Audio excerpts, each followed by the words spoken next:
Alors, lors des 3 derniers spectacles, j'avais fait une courte de présentation de Octave Mirbeau et vous donner la possibilité de me poser des questions, et à Nicole aussi, sur la pièce et la mise en scène.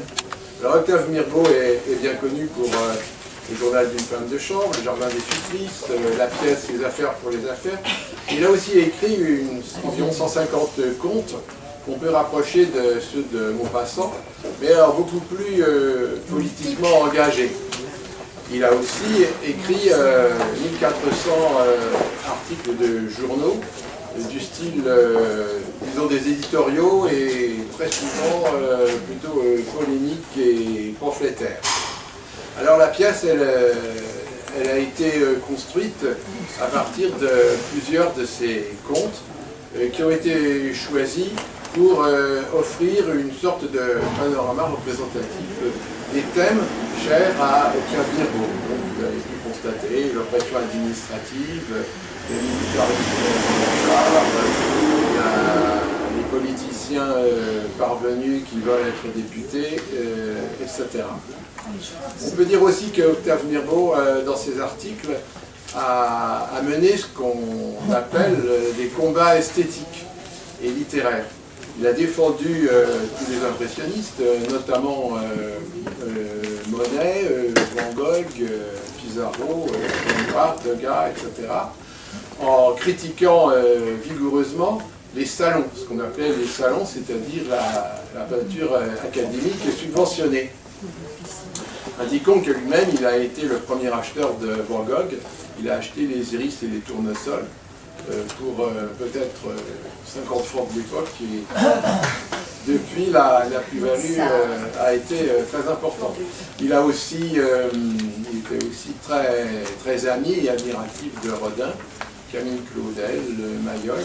Et pour les écrivains, il a mis en avant Metternich, qui l'a fait connaître en France, et ainsi que Tolstoï, Dostoïevski, Gorky, Ibsen. Il a défendu Oscar Wilde à l'époque où il avait été emprisonné, etc. Donc voilà, l'œuvre d'Octave Mirbeau est extrêmement importante, diverse, variée, riche, et elle nous parle actuellement, comme vous avez pu le constater, d'après les thèmes retenus pour ce spectacle. C'est encore tout à fait d'actualité.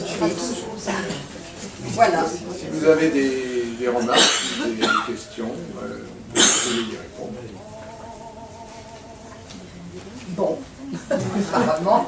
Il reste des morceaux de poireaux sur la scène. Oui, ça, mais on ne risque plus de glisser, on va les ramasser.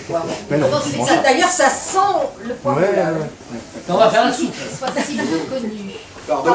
Comment se fait-il qu'il soit si peu connu son nom dit quelque chose, Octave Mirbeau, derrière.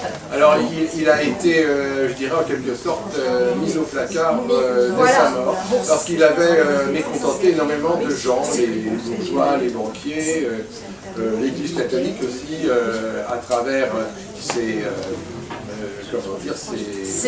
textes anticléricaux. Et puis, alors par contre, il a été, je dirais, ressuscité. Mais bon, il a été mis au placard, mais néanmoins, sa pièce « Les affaires sont les affaires » a été jouée. Le journal d'une femme de chambre a été mis au cinéma 4 fois, dont une fois par Renoir, ensuite Buñuel, et plus récemment Benoît-Jacot. Et la société Octave Mirbeau s'est appliquée, avec en particulier son directeur et fondateur Pierre Michel, depuis peut-être 40 ans, à faire connaître toute l'œuvre d'Octave Mirbeau et l'éditer avec toutes les notes et les explications et les commentaires comme on peut le trouver dans une édition universitaire, hein, typiquement ce que vous avez dans la Pléiade. Alors, les contes d'Octave Mirbeau ne sont pas extrêmement connus, même si ils existent en librairie, hein, ça a été rassemblé dans des gros volumes. C'était un anarchiste qui, évidemment, n'était pas tellement en cours, si l'on peut dire. Mais, par exemple, il a énormément soutenu Dreyfus, après avoir été un tantinet antisémite. mais ensuite il a soutenu Dreyfus avec Zola et les autres. Et puis on a dit qu'il était pour le malthusianisme, non, pas tout à fait. Il était pour le contrôle des naissances, parce qu'il voyait tellement d'enfants dans les rues qui mouraient de faim, qui étaient vraiment et de maladies, parce que les parents avaient des enfants, mais ne pouvaient pas les nourrir, ne pouvaient pas s'occuper d'eux. Souvent la maman était malade, le père fichait le camp ou il mourait. Donc quand il y avait des familles de 10, 12, 14 enfants et qu'il voyait ça dans les rues, il était quand même pour que l'on diminue un petit peu ce genre de choses, mais il avait tout à fait raison. Enfin, moi, je dis qu'il avait raison. Maintenant, et puis également et ça a choqué quand même, ça. Voilà. Parce qu'il fallait faire des enfants. Oui, en pour la particulier guerre. en vue de la guerre. Oui, c'est Pour ça. la guerre, en fait. Ben oui.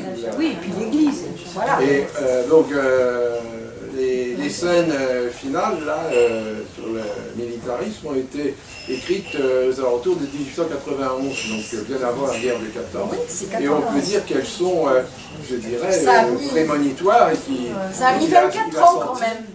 Toute l'intensité de haine qui s'accumulait. Voilà. Vous vouliez demander quelque chose. Parle plus fort, Margot. Allez, parle plus fort, Margot. Oh là, il y a le prof de théâtre, hein, attention. Alors, Oui. Est-ce qu'il y a eu des films sur Des films sur on va dire des adaptations. Je crois qu'il y a eu... donc j'ai cité le journal d'une femme de chambre. Je crois qu'il y a eu aussi des adaptations, mais pas terribles, du Jardin des Supplices.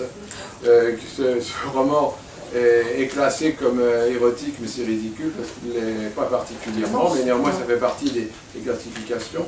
Et j'ai vu citer aussi un téléfilm à partir de la pièce Les affaires sont les affaires.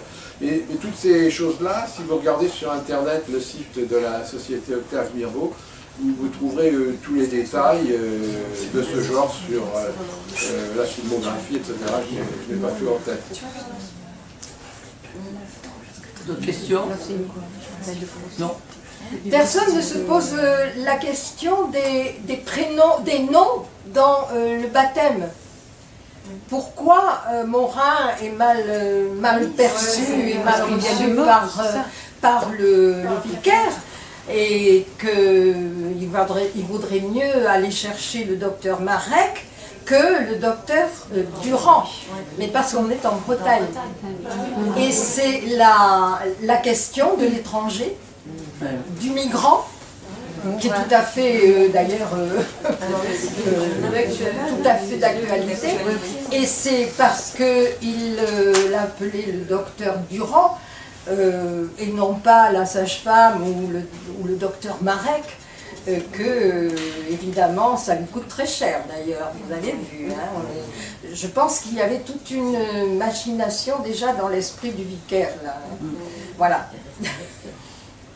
Très bien. Oh, Question. Est-ce que les patois paysans, vous les avez adaptés vous-même ou est-ce qu'ils sont tirés du Non, texte? ils sont déjà Non, dans le... ils y sont.